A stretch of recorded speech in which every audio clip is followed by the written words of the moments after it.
नमस्कार मित्रांनो, मी Yogesh Mane ignite academy मध्ये तुमचं सर्वांचं स्वागत करतो. मित्रो, बऱ्याच वेळानंतर डीव्हीईटी कडून पुन्हा एक अपडेट आलं. ते अपडेट कशाचं आहे तर नवीन काही विद्यार्थ्यांना डॉक्युमेंट व्हेरिफिकेशनला बोलवलेलं आहे. काही विद्यार्थ्यांना रिजन अलॉट करण्यात आलेले आहे. तुम्हाला 4 नवीन अपडेट मिळतील. एक 1457 साठीचे 2, एक अलॉटमेंट ऑफ रिजनचं आणि दुसरं न्यू डॉक्युमेंट व्हेरिफिकेशनचं. त्यानंतर 772 ला सुद्धा तेच document verification plus allotment, right. तर डॉक्युमेंट काय काय लागणार आहे ते बघून घ्या. व्यवस्थित या सर्व शीट्सचं अनालिसिस करा. बघा, आतापर्यंतचा अनुभव काय की डीव्हीईटी कडून चुका झालेल्या आहेत. ओके, काही चुकांना डीव्हीईटीनं सॉर्ट केलं, काही ठिकाणी तर ते बिलकुल ऐकून घेत नाहीत, असेही केसेस आहेत. पण आपण व्यवस्थित चेक करणं अत्यंत गरजेचं आहे. ओके, आता काय होतं की जेव्हा रिझल्ट येतो पटापट मुलांचे कॉल चालू होतात. त्यामुळे बऱ्याच गोष्टी माझ्याही सुरुवातीला निदर्शनास येत नाहीत. जसजसे मुलांचे अपडेट येत राहतात माझ्याकडे, त्या गोष्टींना मी ऑब्झर्व करून मग त्यावर व्हिडिओ घेऊन येत असतो. तर तुमचे काहीही डाऊट्स असतील तर तसे तुम्ही कमेंट बॉक्समध्ये टाका किंवा योगेश माने NITT, ओके, हा माझा टेलिग्रामचा आयडी आहे, हा माझा इन्स्टाचा आयडी आहे. मेसेज करू शकता, काही प्रॉब्लेम नाही. मी आन्सर करण्याचा पुरेपूर प्रयत्न करतो. बऱ्याच जणांकडे आता तर माझा कॉन्टॅक्ट नंबरही आहे, व्हॉट्सअपला मेसेज करा, मी कॉल बॅक करतो. डोंट वरी. आपण जे काही प्रॉब्लेम असतील फक्त लगेच बघून घेत जा. काय होतं की काही लोकांना कळतच नाही कधी त्यांचा डीव्हीचा नंबर आला, काय आला, हातातून गेलं. अशा केसेस आहेत ना अबसेंट मध्ये. मला पहिल्यांदा काय वाटलं की अबसेंट मध्ये सर्व विद्यार्थ्यांना बाकी ऑप्शन असल्यामुळे गेलेच नाही, पण असे विद्यार्थी होते की ज्यांना माहीतच नाही त्यांचं डीव्ही कधी होतं काय होतं ते. त्यामुळे असे प्रॉब्लेम येऊ देऊ नका. आणखीन काही दिवस आहेत डीव्ही होण्यासाठी, तर लागणारे सर्व डॉक्युमेंट व्यवस्थितपणे सोबत घ्या. कारण डॉक्युमेंट आता ही शेवटची स्टेप आहे. डॉक्युमेंट नसतील तर सरळ बाहेर. जर तुम्हाला खरं वाटत नसेल तर नॉट इलिजिबलची लिस्ट बघा, त्याच्यात तुम्हाला कळेल की कशा कशामुळे लोक नॉट इलिजिबल झाले. तर चला बघू आपण कधी डीव्ही असणार आहे, कोणकोणते डॉक्युमेंट्स लागणार आहे ते सर्व. आता बघा, सर्वात पहिले 1457चं ऍड कधी आली होती आपली तर 17 ऑगस्ट 2022 ला ऍड आलेली होती. नंतर तुमची एक्झाम वगैरे झाली, भरपूर दिवस एक्झाम पण चालली, राईट. प्रमाणपत्र कागदपत्र पडताळणीसाठी अपात्र ठरलेल्या नियुक्त आदेशानुसार नमूद विहित कालावधीतील रुजू न झालेल्या उमेदवारांमुळे रिक्त राहिलेल्या पदांकरिता प्रतीक्षा सूचीकरिता गुणवत्ता यादीतील सोबतच्या यादीत दर्शविलेल्या उमेदवारांचे प्रमाणपत्र कागदपत्र पडताळणी म्हणजे डॉक्युमेंट व्हेरिफिकेशन 10/10/2024 रोजी सकाळी 11 वाजता एल्फिंटन तांत्रिक विद्यालय, सेंट्रल हॉल, पहिला मजला, 3 महापालिका मार्ग, वासुदेव बळवंत फडके चौक, मेट्रो सिनेमा समोर, मुंबई. ओके, ऍड्रेस दिलेला आहे. कधी आहे तर 10/10/2024. आता काय होतं की पहिलं जे लोक जॉईन झाले होते ना त्या लोकांना आता कालावधी दिला होता, एवढ्या कालावधीमध्ये जॉईन व्हा. तर काही लोक जॉईन झाले नव्हते, मग तसे ते प्रोसेसच्या बाहेर पडलेत. क्लिअर. मग आता त्यांच्याही जागा काही खाली आहेत. हे बघा, डीव्हीटीने काय सांगितलं होतं की आम्ही जागा भरत जाऊ, जेवढ्या जागा आहे तेवढ्या भरण्याचा पुरेपूर प्रयत्न करू, तोपर्यंत तुमचं वेटिंग लिस्ट येत जातील. क्लिअर. आता बघा, याच्यासाठी काय लागणार आहे तर तुम्हाला 3 झेरॉक्सचे सेट लागतील, राईट. 3 झेरॉक्सचे सेट लागतील. Latest 3 passport size colour photograph लागतील. Okay, latest 3 passport size colour photograph. Okay, 3 झेरॉक्सचे सेट प्लस तुमचा ओरिजिनल डॉक्युमेंटचा सेट, दोन्हीला 772 ला बी आणि 1457 ला सुद्धा. बघा, प्रमाणपत्र कागदपत्र पडताळणी डॉक्युमेंट व्हेरिफिकेशन करिता उमेदवारांनी व्यक्तिशः स्वखर्चाने उपस्थित राहावे चे आहे. भावाला पाठवलं, बहिणीला पाठवलं, ओके, कोणी नातेवाईकाला पाठवलं चालणार नाही. स्वतः तुम्हाला तिथं जावं लागेल, स्वखर्चानं जावं लागेल. ते तर अंडरस्टूड आहेत आपल्याला. उमेदवाराऐवजी अन्य व्यक्तीस नातेवाईकास प्रमाणपत्र कागदपत्र पडताळणी डॉक्युमेंट व्हेरिफिकेशन करिता उपस्थित राहता येणार नाही. प्रमाणपत्र कागदपत्र पडताळणी करिता उपस्थित राहिल्यानंतर उमेदवाराने संबंधित मूळ प्रमाणपत्र कागदपत्र सादर करणे आवश्यक राहील. प्रमाणपत्र कागदपत्र पडताळणी करिता बोलविण्यात आले याचा अर्थ उमेदवाराची निवड झाली असा होत नाही. ओके, बोलवलं याचा अर्थ तुम्ही फायनल सिलेक्ट झाले असा नाही, पण तुम्हाला एक अंदाजा येऊन जातो की आपलं सिलेक्शन झालं न झालं, काय स्टेटस आहे, ते सर्व गोष्टी तुम्हाला कळतात. ओके, बाकी कागदपत्र वगैरे बनावट आढळल्यास तुमच्यावर कारवाई वगैरे होईल, हे याच्यामध्ये लिहिलेलं आहे. ते तुम्हाला सर्वांना माहिती असणार आहे. क्लिअर. आता बघा, 772 ला सुद्धा तेच आहे. क्लिअर. 772 कधी आली होती आपली ऍडव्हर्टाइजमेंट? 16 फेब्रुवारीला ऍडव्हर्टाइजमेंट आलेली होती. क्लिअर?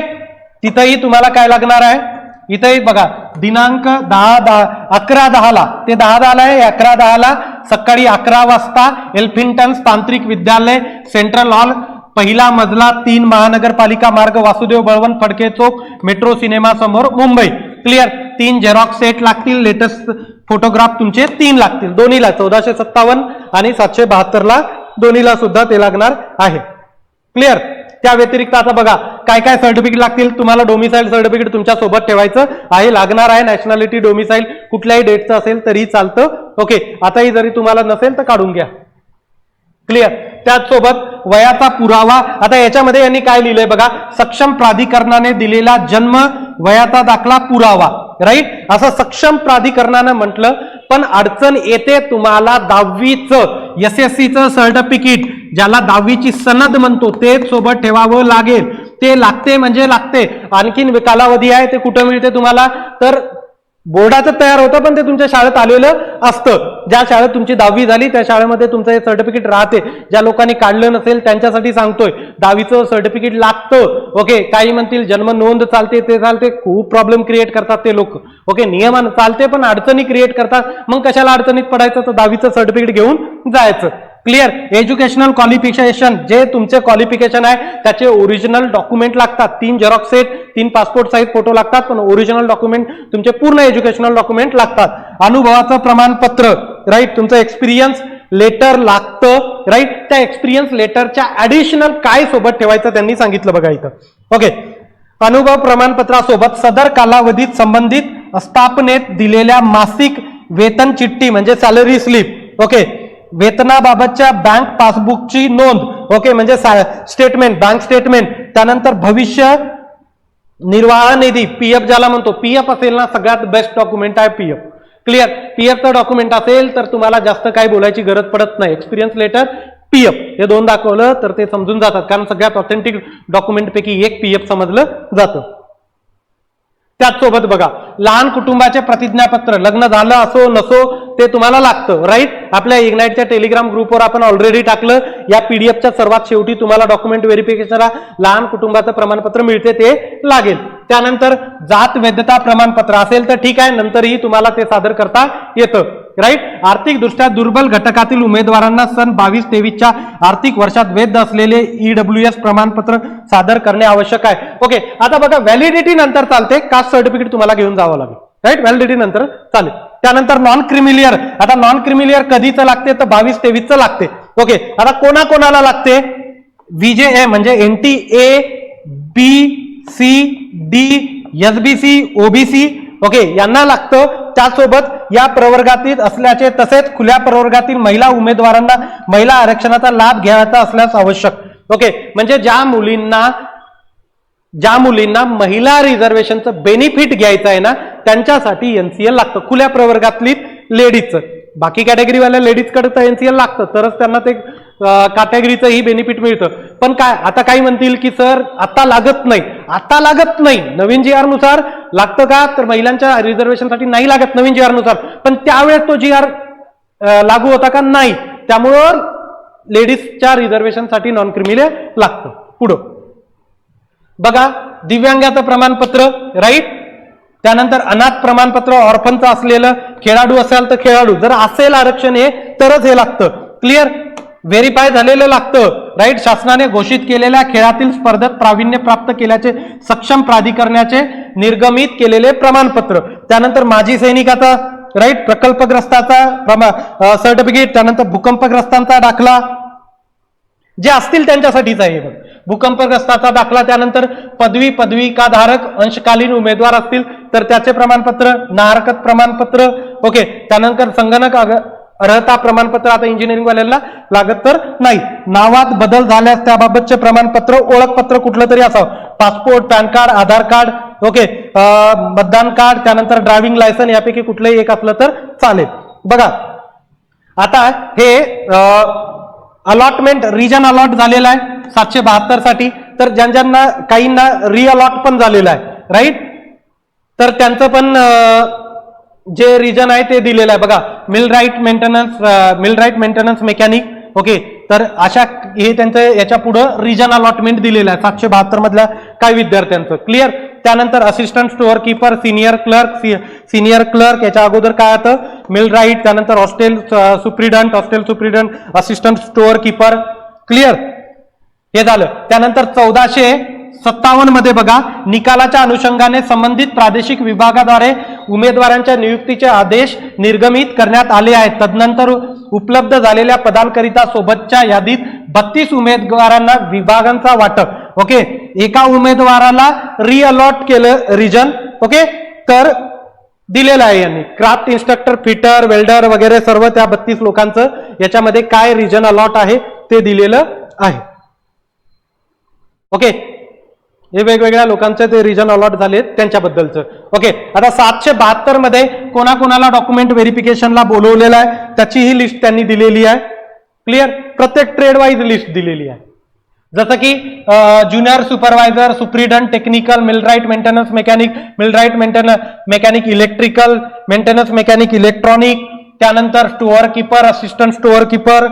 ओके. त्यासोबत हॉस्टेल सुप्रिडंट, सिनियर क्लर्क. हे चूक नाही झाली पाहिजे ते तुमची. क्लिअर. त्यानंतर यांचे डॉक्युमेंट व्हेरिफिकेशनचं काय काय लागतं लगभग सेमच आहे. तुम्ही एकदा तरी ते बघून घ्या 1457 वाले. ओके. हे एक डॉक्युमेंट दिलेले त्यांनी कशासाठीचं आहे. ओके. महाराष्ट्र लहान कुटुंबाचं प्रमाणपत्र.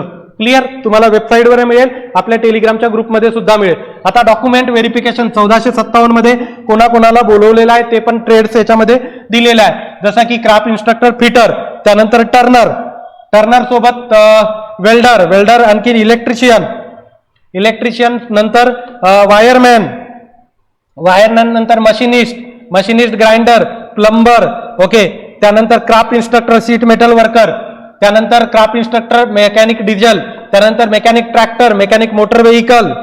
ओके. त्याचसोबत तुम्हाला mechanic refrigeration, air conditioning, mechanic tool maintenance, त्यानंतर instrument mechanic chemical plant.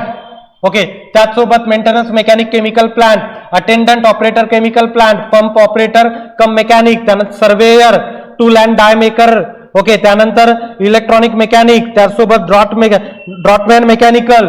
Clear. Draughtsman civil, computer operator, programming assistant, information communication technology system maintenance, sewing technology, carpenter, त्यानंतर interior designer and decorator. Okay. या सर्वांचं त्यांनी दिलेलं आहे. Clear. आता document verification व्यवस्थित seriously घ्या, सर्व बघून घ्या. काही डाऊट्स असतील तर कमेंटमध्ये कळू शकता. बऱ्याच जणांना चालतं की कोर्ट केसचं काय. ओके. 8 तारखेला हिअरिंग आहे. बघू हिअरिंग आहे. आतापर्यंतच्या सर्व हिअरिंग पोस्टपॉन्ड होत गेल्या. आता ती 8 तारखेला आहे. पुढे काही आले अपडेट तर मी घेऊन येतो. मी अपडेट नाही आणलं ना, मलाही आता सांगायचा कंटाळा आला की पुढे हिअरिंग गेली, पुन्हा तेच इश्यू राहतात. म्हणून जर काही आलं आउटपुट तर ते मी घेऊन येतो त्याचे अपडेट. ओके. काही अडचणी असतील तर सांगा. ओके. मीही प्रयत्न करतो तुमचे प्रॉब्लेम सॉर्ट आउट करण्याचे, आणि लागलं तर मी दुसराही व्हिडिओ घेऊन येईल. इथे सध्या थांबतो. Thank you so much guys for listening. Thank you so much.